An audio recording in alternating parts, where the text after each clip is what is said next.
Bienvenidos. Estas son las noticias más destacadas de la OEA. Esto es OEA News, el informativo de la Organización de los Estados Americanos.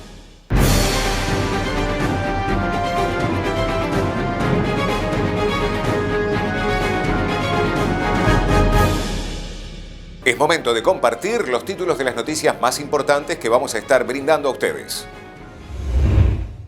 OEA celebra la Semana Interamericana de los Pueblos Indígenas, visibilizando el trabajo territorial que impulsan las mujeres refugiadas y migrantes venezolanas. Encuentro, coordinadora del proyecto anticorrupción de la OEA en Haití y director de la Unidad Anticorrupción. Organización Panamericana de la Salud, conversatorio, la salud de los pueblos indígenas en tiempos de COVID. La Organización de los Estados Americanos celebrará la cultura, tradiciones, lenguas, historia y otras aportaciones de los pueblos indígenas a las sociedades de la región durante la cuarta Semana Interamericana de los Pueblos Indígenas, a realizarse desde este 9 hasta el 13 de agosto. Bajo el lema Los pueblos indígenas y el llamamiento a un nuevo contrato social en las Américas sin dejar a nadie atrás, la OEA sostendrá actividades virtuales destinadas a resaltar los retos que enfrentan las comunidades indígenas, incluyendo las consecuencias de la pandemia de COVID-19. El secretario general de la OEA, Luis Almagro, destacó que existe un consenso en la comunidad internacional para crear un nuevo contrato social adaptado a un mundo post-pandemia. Debemos asegurarnos que este nuevo contrato social incluya las diversas voces de los pueblos indígenas en todo el hemisferio, su participación en el diseño e implementación de nuevas formas de acuerdos sociales, económicos, políticos y culturales debe ser una prioridad, dijo. Por su parte, el secretario general adjunto de la OEA, embajador Néstor Méndez, señaló que las conmemoraciones de este año se celebrarán con el objetivo de abordar los retos socioeconómicos a los que se enfrentan las comunidades indígenas y las oportunidades que se nos presentan para reformar nuestro entorno, implementando políticas orientadas a crear una sociedad más justa e incluyente. El embajador Méndez subrayó la importancia de observar el evento anual, destacando que es preciso que se escuchen las voces de los pueblos indígenas y que sus necesidades y preocupaciones queden recogidas en este nuevo contrato social. Las actividades incluirán entre el 9 y el 13 de agosto una exposición virtual del Museo de Arte de las Américas. La exposición incluirá obras de arte de la colección permanente del museo, así como obras de arte adicionales de los Estados miembros sobre la vida, cultura y la historia de los pueblos indígenas. La exposición se presentará en plataformas de redes sociales. El 11 de agosto, el Consejo Permanente celebrará una sesión extraordinaria virtual para conmemorar la Semana Interamericana y el Día Internacional de los Pueblos Indígenas, en la que se contará con la participación de autoridades de alto nivel de diversas subregiones del hemisferio. La Oficina del Enviado Especial para la Respuesta a Venezuela de la Organización Internacional para las Migraciones, junto al Departamento de Inclusión Social de la Secretaría General de la Organización de los Estados Americanos, realizaron la investigación Memorias del Conversatorio Virtual con Mujeres Lideresas de Organizaciones Venezolanas en Latinoamérica y el Caribe, visibilizando el trabajo territorial que impulsan las mujeres refugiadas y migrantes venezolanas en sus diferentes países de acogida. En dicha investigación se busca visibilizar el gran trabajo territorial que llevan adelante estas mujeres lideresas en los diferentes países de acogida de Latinoamérica y el Caribe. Además, se busca generar un espacio de reflexión sobre los desafíos y oportunidades de millones de mujeres migrantes y refugiadas venezolanas en Latinoamérica y el Caribe, al mismo tiempo de sentar las bases y esquemas de prioridades de los apoyos que desde estas instituciones pueden proveerse al liderazgo de mujeres migrantes y refugiadas venezolanas en la diáspora. Julio Croci, coordinador de procesos intergubernamentales y enlace sociedad civil de la OIM, señala que las mujeres han sido en la historia de las migraciones las transmisoras de la cultura, de las tradiciones, y han sido el motor del desarrollo también de los países receptores a los que han llegado.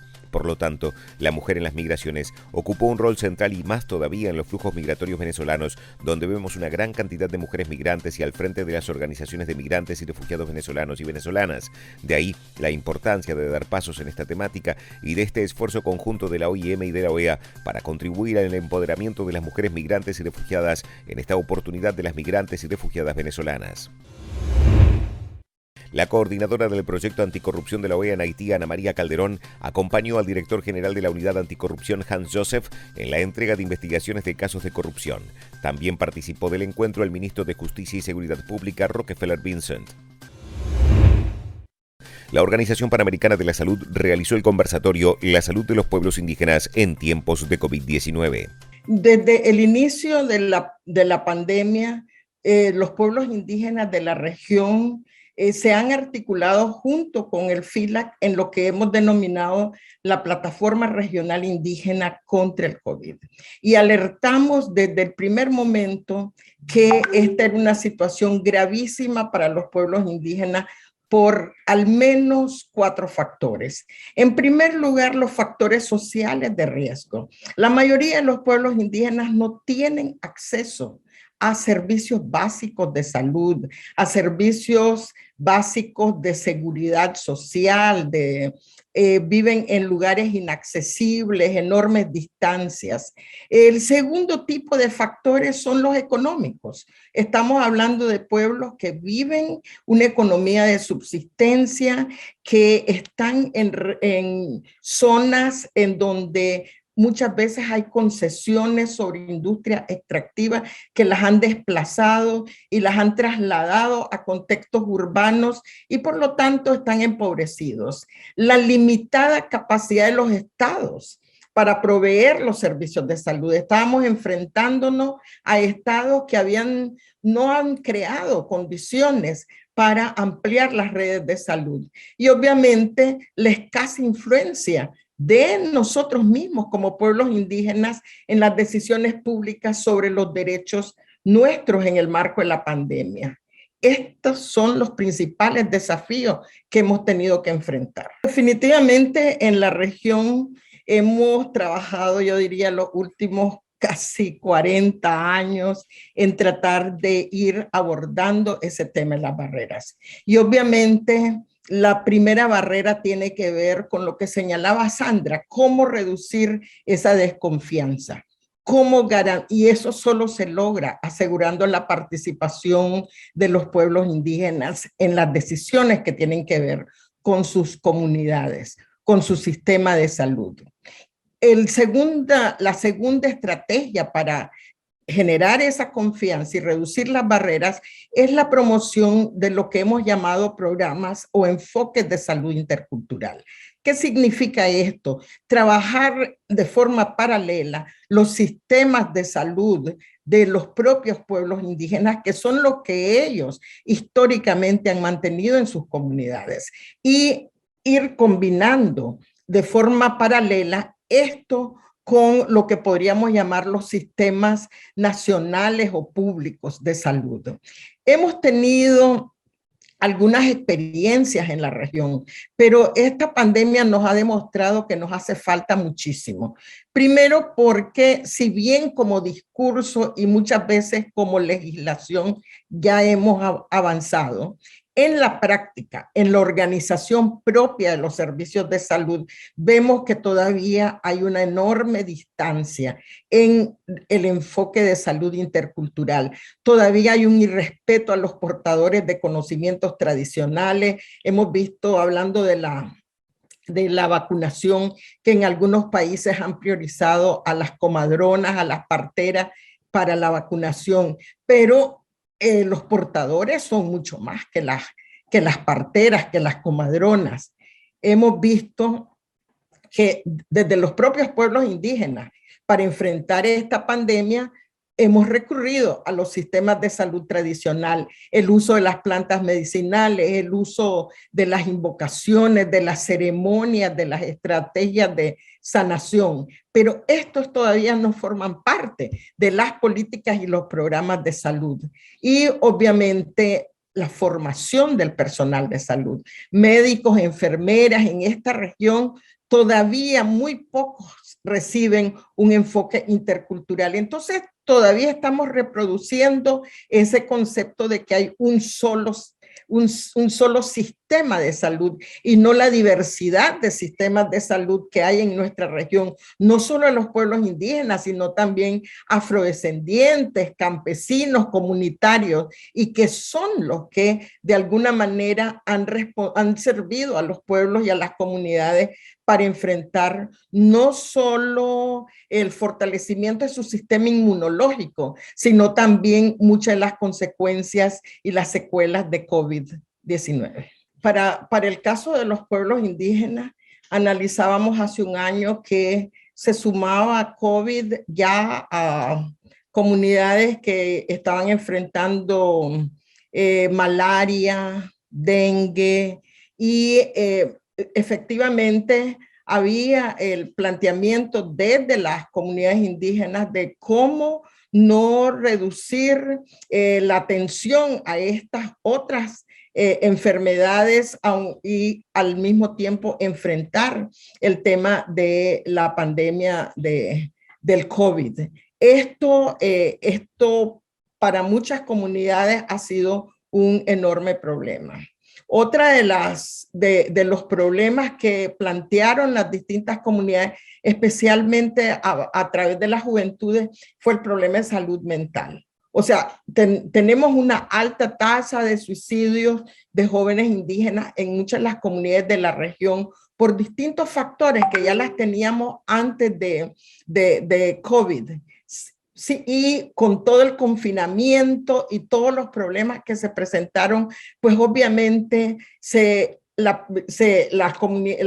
los jóvenes principalmente estaban preocupados con esta situación de salud mental y han tratado de abordar este tema, pero obviamente con la sobrecarga que tienen los ministerios de salud en la región, ese es un tema que prácticamente está todavía en espera. A nosotros también desde los pueblos indígenas nos ha preocupado un grupo vulnerable, que son pueblos indígenas urbanos o pueblos indígenas que perdieron sus sistemas de vida tradicional. Y entonces vemos un incremento de nuevas enfermedades como diabetes, obesidad, y obviamente para muchos de los jóvenes en la región, las complicaciones de COVID precisamente tienen que ver con este tema de diabetes, de obesidad, y de problemas cardiovasculares. Entonces sí creemos que hay necesidad por eso señalaba la necesidad del abordaje integral, o sea, cómo lograr esto. Nosotros, por ejemplo, yo aquí en Nicaragua yo siento que una de las lecciones que hemos aprendido es que el enfrentar el COVID debe de hacerse manteniendo el funcionamiento de la red de atención primaria. O sea, el hecho de que nosotros pudimos a través del modelo de salud comunitario autónomo en las regiones autónomas mantener las visitas casa por casa para identificar vulnerables, o sea, y poder de alguna manera darle la información a las personas en su hogar, en su propio idioma, con brigadas de salud en donde participaban médicos tradicionales y personal de salud occidental, nos ayudó muchísimo. Yo creo que esa es una de las enormes lecciones que hemos aprendido, o sea, cómo prepararnos para pandemia y no concentrarnos solo en la atención hospitalaria, sino realmente fortalecer el sistema de atención primaria para evitar que lleguen a los hospitales, porque una vez que llegan al hospital ya es muy tarde generalmente. Entonces creo que esa es una de las lecciones que hemos aprendido y eso nos ha permitido seguir abordando el tema de malaria, seguir abordando el tema de diabetes, seguir abordando el tema de dengue en las mismas comunidades, en los mismos hogares, y nos ha permitido precisamente fortalecer esa relación entre los sistemas de salud occidentales, como decimos, y el sistema de salud propio de las comunidades.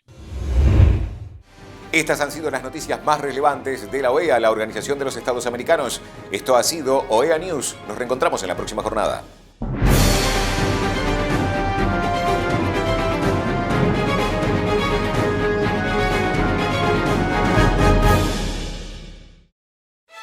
América Latina, un continente profundo y enigmático. Cultura, sociedad, política, turismo, gastronomía, en una diversidad como pocas. UCL, un canal que muestra lo mejor de América Latina al mundo. UCL, donde están todas las voces. OEA News. La voz de 55 millones de trabajadores. Informativo Telecomunicaciones de América Latina. Un canal latinoamericano con el mejor contenido.